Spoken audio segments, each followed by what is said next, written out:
We're back on Get Up, and once again, today is sort of a little personal holiday for me because my buddy Field Yates has dropped a mock draft. The top three features the Heisman winner, Fernando Mendoza, followed by a couple of edge rushers.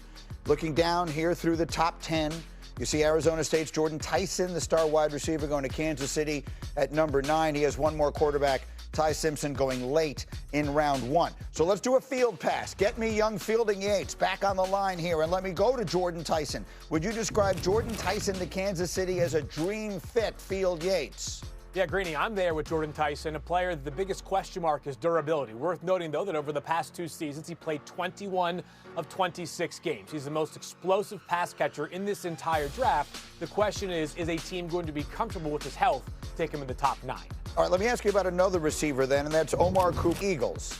Well, with one big if here, Greeny. That is, of course, the A.J. Brown of this all. It still feels like there's a real chance A.J. Brown is traded after June 1st. And if he is, that wide receiver room looks awfully thin beyond receiving touchdowns. He also does all the dirty work that goes beyond the passing game. Let me ask look, I like his physicality. I think that's where, you can say, okay, it's a good swap out. I just would be cautious. A.J. Brown, look, people in Tennessee thought you could move him and just replace him with Treylon Burks. So, there's such a bust, rate when you talk about receivers going high. I just, to me, would make me nervous. I understand the thought process. You definitely would need to replace A.J. Brown's physicality in that offense. But, man, that feels like a big risk. All right, then I want to get to what I believe is the best player in the draft, but he plays that position everyone is always tenuous about, is running back Jeremiah Love and Washington, a dream fit, Field Yates.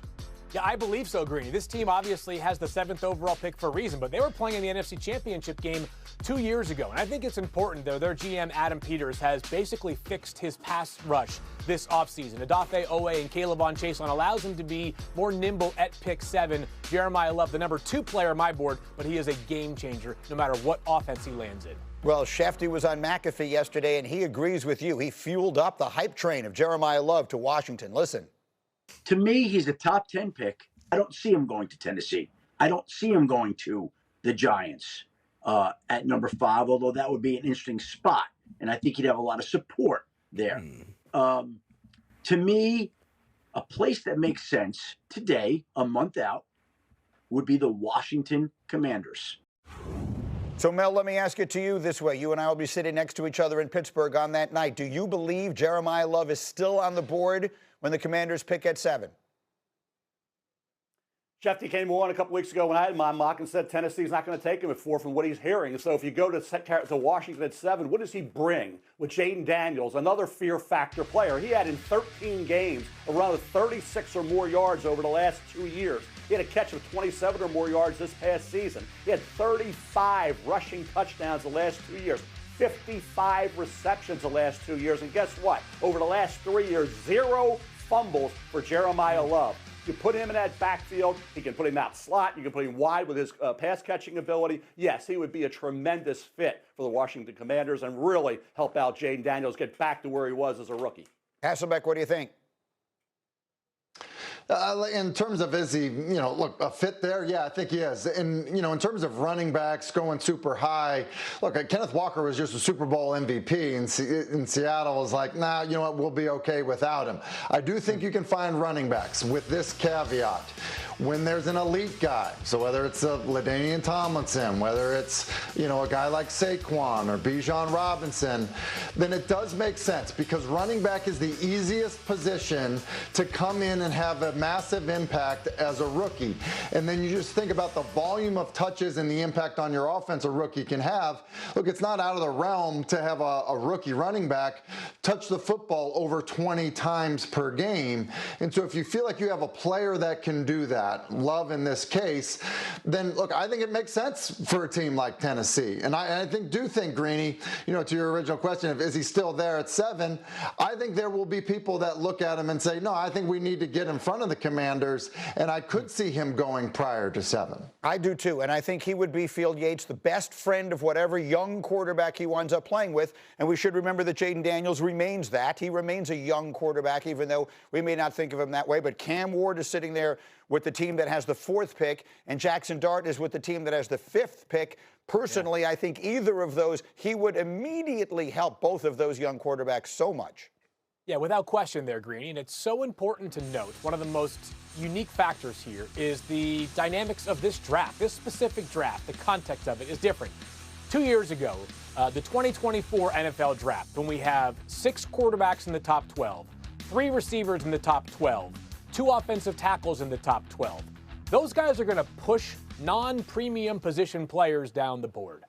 Other than Fernando Mendoza going number 1 overall to the Raiders, nobody around the NFL knows anything, I guess, besides the Jets, who picked number 2. This is not a class that has a bunch of blue-chip quarterbacks, blue-chip wideouts, blue-chip left tackles specifically. It's a very different year. So in a class that is going to have good players, there's an argument that beyond Fernando Mendoza, the 3 steadiest, safest things are a running back in Jeremiah Love, a linebacker in Sonny Styles, and a safety in Caleb Downs. So while we don't necessarily see those positions go high each and every year, there's a chance that this year has kind of a throwback to the early 90s nature to it. Mel, quick final question. The very, very tippy-top running backs that Hasselbeck was just talking about, so Saquon, Bijan, et cetera, is Jeremiah Love, as far as your rating is concerned, is he right there with those guys? Yes, and I think what Tim said is 100% accurate. That's the one position where you can step in as a rookie and play as well as a rookie as you would be as a 6-year guy in the NFL, as long as you can protect, as long as you can block, right, and be that last line of defense. And, you know, turn it over. Like I said, he had 0 fumbles. So for Jeremiah Love, with his versatility, being able to go slot wide, that's why he is so valuable. He's much more than just a running back. I would love to see him go to the Giants at number 5. I think that would be a fascinating pick. All right, I promised that we will get to the quarterbacks with these guys. We have set aside 10 minutes in our second hour for you 3 to fight this thing out, and we'll do it. Meanwhile, coming up, a clunker for the King. From the draft, Field Yates releasing his latest 2-round mock, just moments ago. Fernando Mendoza.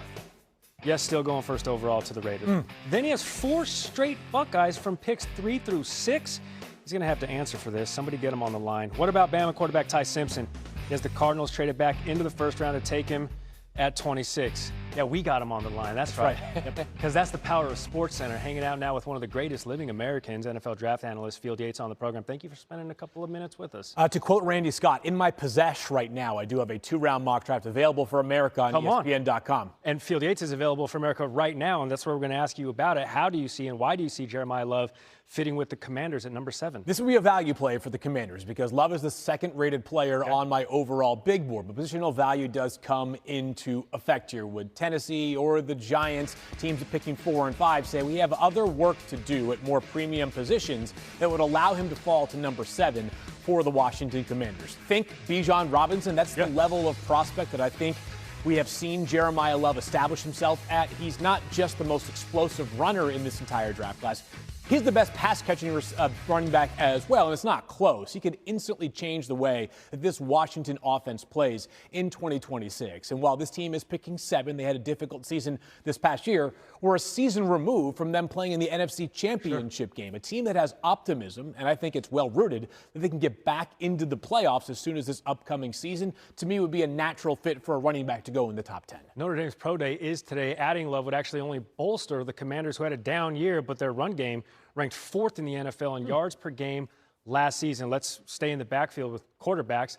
Lots of talk about where Ty Simpson's going to end up being picked. You have him going to the Cardinals at 26 via a trade back into the first round with the Bills. What do you think Simpson's ceiling is at the next level? Yeah, I think he'd be a solid starter at the NFL level. And this scenario that I laid out in my mock draft is similar to what the Giants did last year. I call it having their cake and eating it too. So in this mock draft, I have the Arizona Cardinals taking Arvell Reese, number 3 overall, pass rusher from Ohio State.